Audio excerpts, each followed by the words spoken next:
At 6 a.m. on December 7, 1941, the first Japanese attack wave launched from a point 275 miles northeast of Pearl Harbor.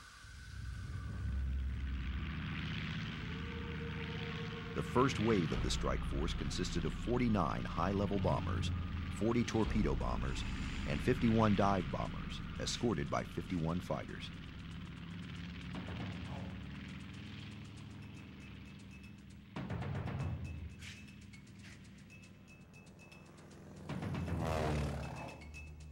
As these flew southward, they split up into different sections, each with its particular objective.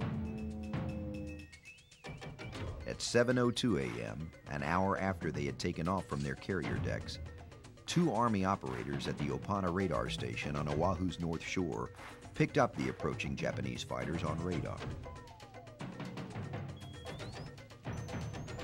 Although U.S. Army enlisted personnel manning an experimental radar system spotted the incoming aircraft, the duty officer at Air Defense Headquarters dismissed the bogey, suggesting that it was a flight of B-17s due from the mainland.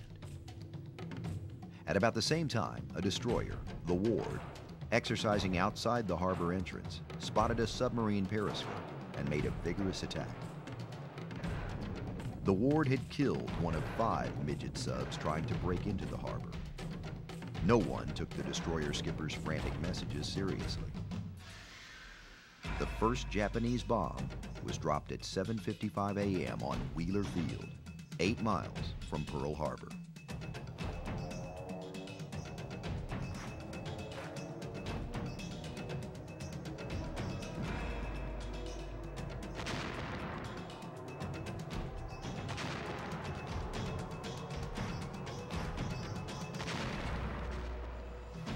That morning at 7:55, my friend and I, Steve Seaback, were going to attend church services. As we're approaching the church, we heard a hum of planes behind us. We looked back, and over a mountain pass, which is known as the Koli Pass, we saw planes coming over. As we looked back, we noticed that there was a rising sun on the wingtips. So when I saw that, my legs locked. I got a chill through my body, and I thought to myself, forget about ever going home. As the planes reached Pearl, the American crews were on the decks of their ships for morning colors and the playing of the Star-Spangled Banner.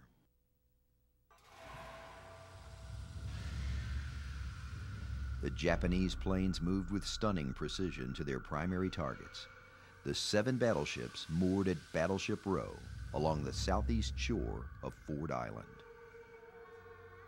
The first torpedoes hit Oklahoma with a crump and a boom, and the battleship shuddered like a wounded beast. The next torpedo struck almost immediately after the first. Within 20 minutes of the first attack, the big ship began to roll over. She kept rolling until her superstructure hit the mud about 25 feet underneath. And right in front of my eyes, I watched the unthinkable take place. I watched a gigantic battleship Oklahoma, the first of the tandems, roll over slowly and finally capsize belly up. There were men in there, trapped, and they couldn't get out. Standing at a window of the Ford Island Command Center, Lieutenant Commander Logan Ramsey grasped the situation at once. Racing to the center's radio room, he ordered an alert to be broadcast in plain English. Air raid, Pearl Harbor. This is not a drill. Forward of the overturned Oklahoma, the California was punctured by 2 torpedoes. Oil spewed from her sides like blood. But her guns opened fire and kept firing throughout the raid as the California settled into the mud. Aft of the Oklahoma, the West Virginia began to sink with her decks afire, her guns also keeping up the barrage. One of the garbage lighters swung alongside to help fight her fires. Finally, the harbor waters put out the flames, but she also sank into the mud. Approximately 10 minutes into the attack came the most thunderous explosion as a bomb smashed through the 2 armored decks of the USS Arizona and ignited her powder magazine. The big battle wagon seemed almost to lurch out of the water. The concussion was felt for hundreds of yards around her. The resulting explosion ripped open the hull of the ship and started a fire that swarmed over the ship, completely engulfing her.